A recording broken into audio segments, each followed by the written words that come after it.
Nous sommes au Québec, sur les bords du fjord du Saguenay. Dans ce paysage somptueux se niche l'éco-hameau de la baie. C'est un centre de recherche en construction et alimentation écologique. Patrick et Pierre sont deux scientifiques qui ont choisi de mettre en pratique leurs recherches. Ils ont construit leur maison en structure bois et paille, ils économisent l'énergie et cultivent un potager bio. Leur objectif, agir tout en préservant les ressources naturelles et se préparer au monde de l'après-pétrole. L'expérience qu'on a faite, c'est pas une expérience en agriculture, mais plutôt en énergie. C'est qu'on s'est dit, il fait chaud dans la serre l'été, la serre, donc, elle dégage un surplus de chaleur. Est-ce qu'on ne pourrait pas utiliser ce surplus-là pour des utilisations? Donc, uniquement un premier test qu'on a fait cet été, on a installé des tuyaux ici qui font aller-retour comme ça, à peu près 6 allers-retours, 6 allées, 3 allées, 3 retours. Et là, on a utilisé un réservoir de 1000 litres et on a réussi à chauffer notre réservoir de 1000 litres en une seule journée. On a chauffé 1000 litres d'eau jusqu'à 45 degrés Celsius. Donc, on pourrait utiliser, par exemple, une serre. Si la serre était proche d'une maison, on pourrait utiliser la serre l'été comme capteur solaire à un coût extrêmement modique. Construisez une serre, votre serre va vous coûter moins cher qu'un capteur solaire qu'on achète dans le commerce. Achetez un peu de tuyau qui va vous coûter rien. Puis si votre maison est relativement proche, on peut passer ça sous terre, puis utiliser la serre quand c'est possible pour faire le chauffage de l'eau. Tout ça à un coût modique, puis en ayant en plus une production agricole, etc. Donc c'est de combiner des surplus de chaleur-là qui sont générés. Et en plus, on pourrait, si la serre est relativement proche de la maison, ou même sur la maison, là, on pourrait servir de l'eau, de l'air chaud qui est généré dans la serre, et de l'injecter dans la maison à la limite. L'hiver, ça peut devenir intéressant parce que c'est souvent trop sec dans nos maisons l'hiver. Donc, on ajouterait un peu d'humidité en même temps dans la maison qu'on ajouterait en même temps de la chaleur. Donc, tu sais, des choses qu'il y a encore à explorer là-dessus.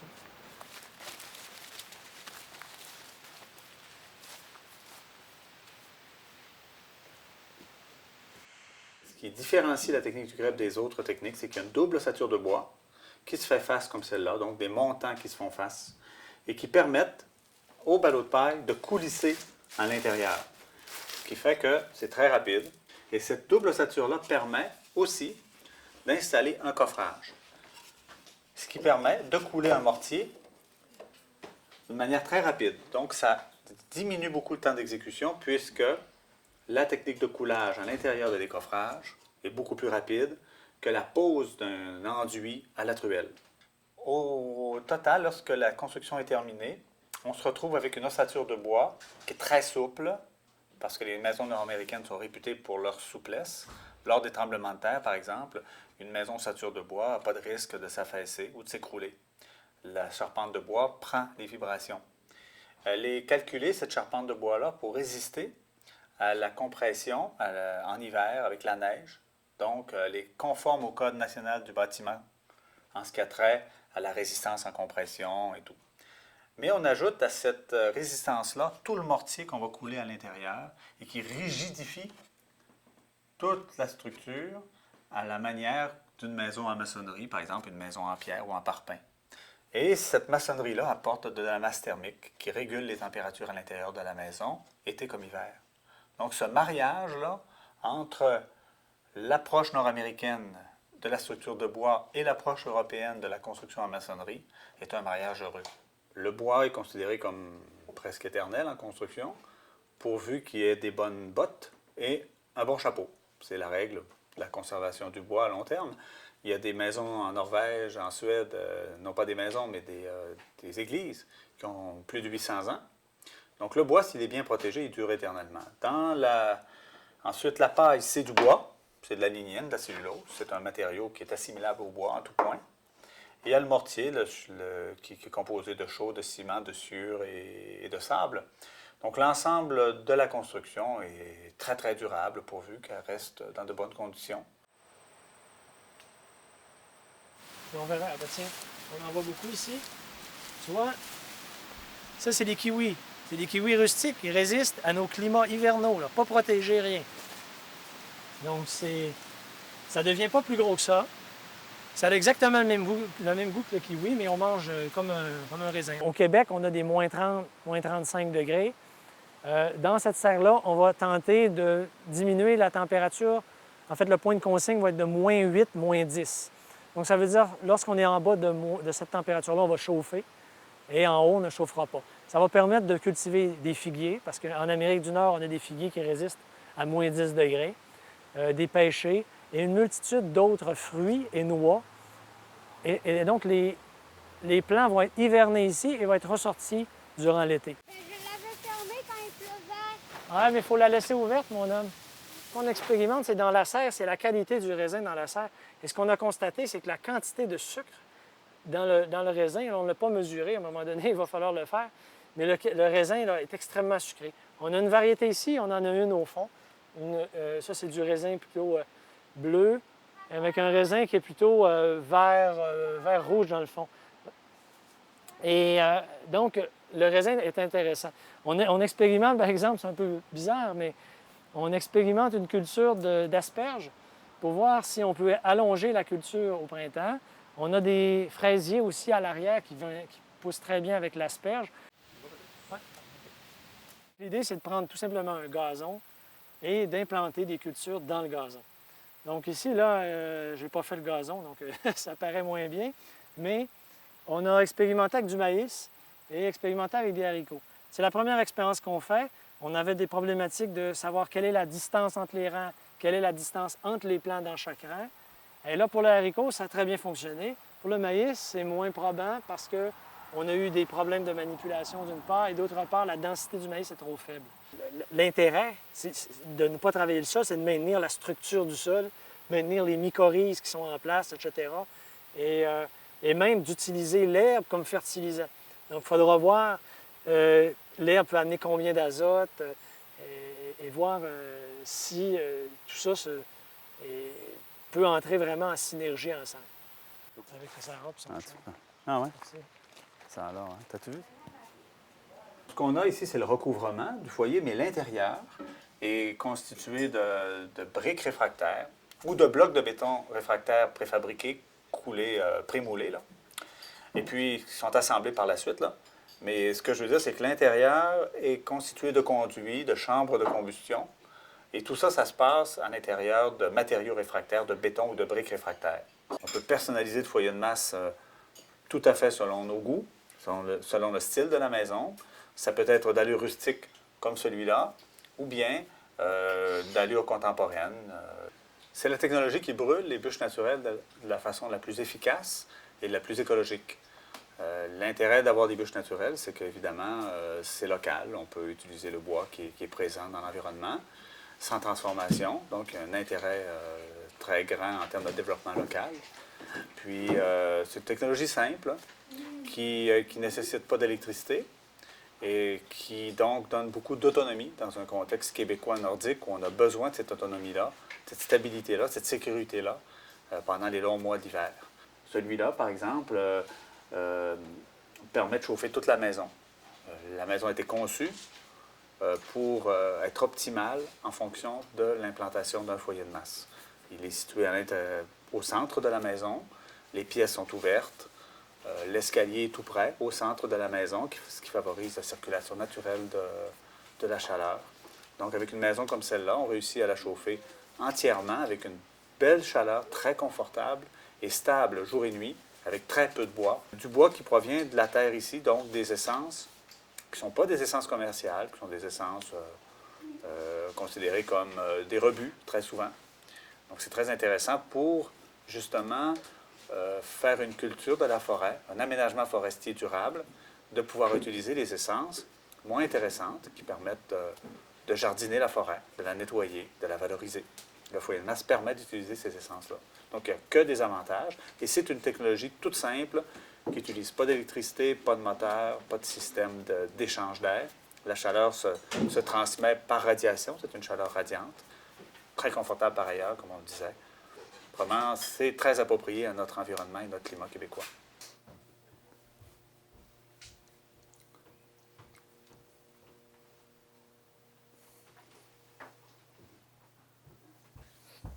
On alimente avec de la sciure de bois, tout simplement. Alors, au lieu d'être de l'eau, passer de la sciure.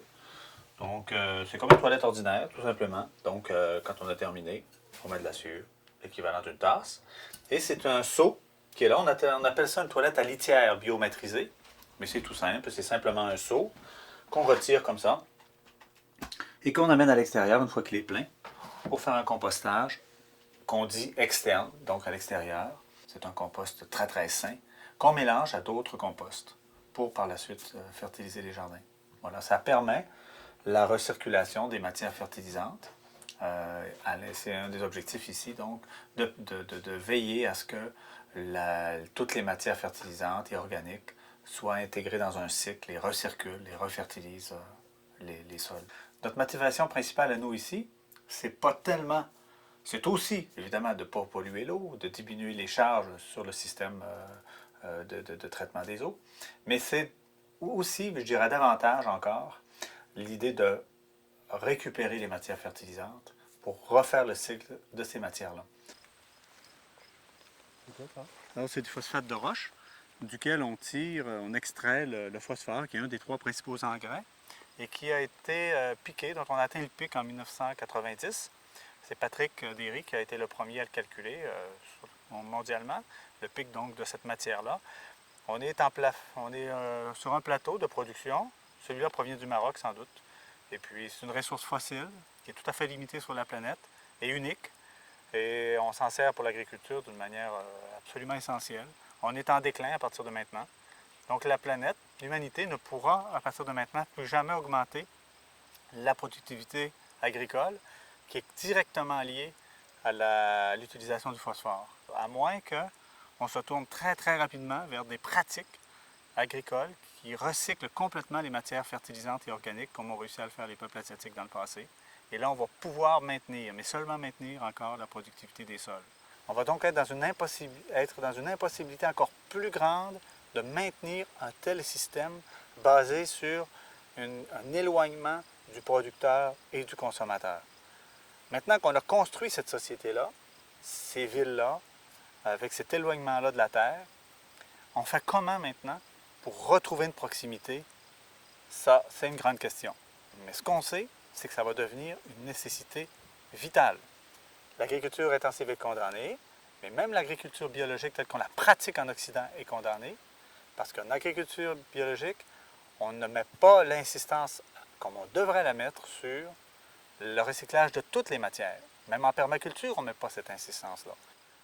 Il faut donc repenser même notre agriculture occidentale, qu'elle soit biologique ou pas, vers vraiment une pratique différente. Et c'est tout l'aménagement du territoire qui est à repenser.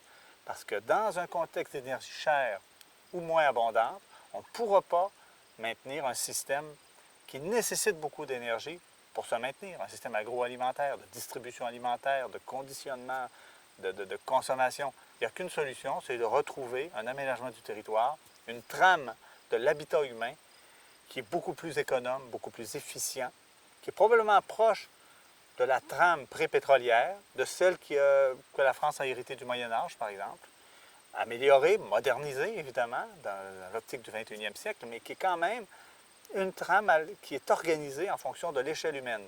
Et les changements technologiques, la recherche technologique devra être mise au service de cette nouvelle orientation-là, de ces nouvelles nécessités-là, parce que c'est incontournable et c'est tout à fait vital, c'est tout à fait lié à la survie de l'humanité.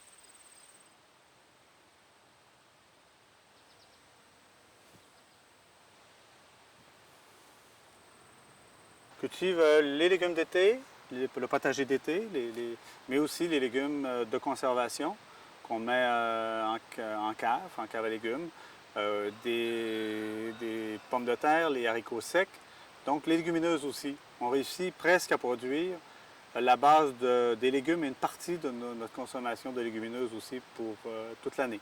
Ça, c'est des laitues qu'on croirait être des laitues finalement, mais c'est plutôt de la famille des chicorées. Et dans la cave à légumes, elle va perdre son amertume, une grande partie de son amertume, pour devenir beaucoup plus sucrée, avec un équilibre justement d'amertume et de sucre qui est vraiment génial. Et parce que c'est une plante, parce que les chicorées sont en général des plantes qui ont une grande racine très charnue, très forte, elle va se conserver dans le sable humide tout l'hiver tout l'hiver, même sans voir la lumière. Donc l'hiver dure ici, on pourrait dire, entre 6 et 8 mois, avec de la neige au sol. On va consommer donc tout l'hiver des salades fraîches, très nourrissantes, avec beaucoup de vitamines, jusqu'au mois de mars, alors que finalement, il n'y a aucun accès possible au jardin. Ça, c'est une trouvaille magnifique. Une de nos préoccupations, justement, au début de nos travaux, de nos recherches, c'était de réussir d'avoir une alimentation locale, mais qui nous permette d'avoir des crudités, des aliments vivants à longueur d'année.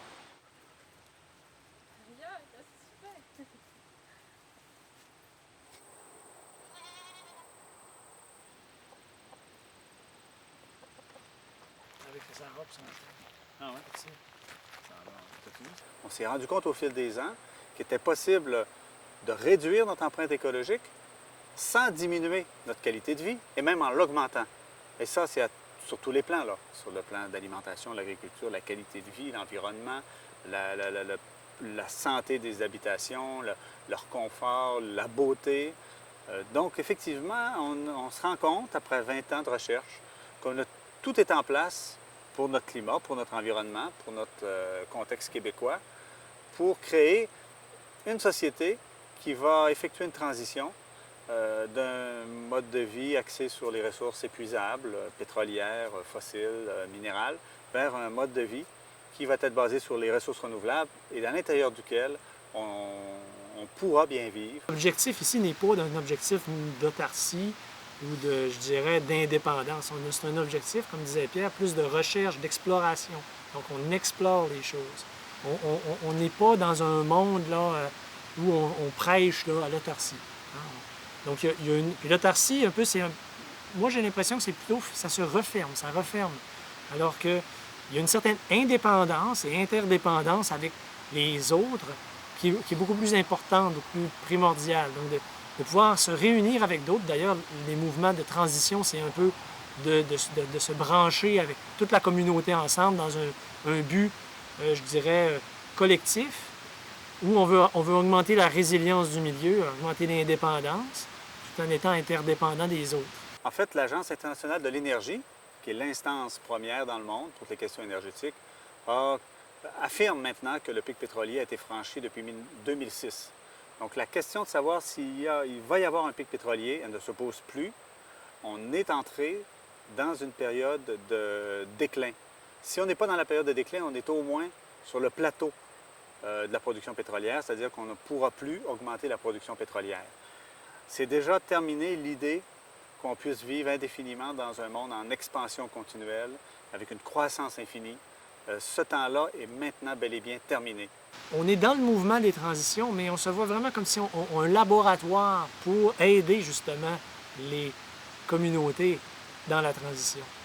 On va vérifier la validité, parce que dans les expériences de transition, on va se projeter, par exemple, dans le futur, dire, bon, ben comment je vois ma communauté dans un monde d'après-pétrole, etc., avec la question des changements climatiques. Et là, on se projette, mais est-ce que notre projection, elle est réellement valable? Est-ce qu'elle ne contredit pas? Est-ce qu'on ne contredit pas, par exemple, ce qui est vraiment disponible comme ressource? Est-ce que on n'est pas plutôt dans la fantaisie un peu, là, t'sais? Nous, on se voit un peu vraiment comme faisant partie du mouvement, mais vraiment comme une espèce de centre de recherche, disons, là, de la transition. Notre démarche était d'abord éthique. Ce qu'on voulait vérifier, c'était si un mode de vie était possible, un mode de vie différent, qui ne prenait pas appui sur l'épuisement des ressources. On trouvait que, pour nous, c'était inadmissible de continuer dans cette voie-là et que personne ne se penche sur l'hypothèse qu'on puisse faire autrement que de tout épuiser pour les générations futures. Je vous dirais que c'est plutôt une position qui devient nécessaire, celle de pouvoir s'ancrer dans une pratique réelle, concrète, quotidienne, un réel changement qu'on mesure et qui apporte de réelles solutions. C'est très motivant, c'est très encourageant. Alors, c'est un combat, c'est une espèce de course contre la montre à l'heure actuelle. C'est vrai que le temps est compté. Aujourd'hui, le projet d'Éco-Hameau prend une nouvelle dimension. Après les 6 familles pionnières, 9 nouveaux chalets sont en cours de construction selon la technique GREB. 18 familles vont s'installer. Un rêve de transition écologique qui continue de se réaliser.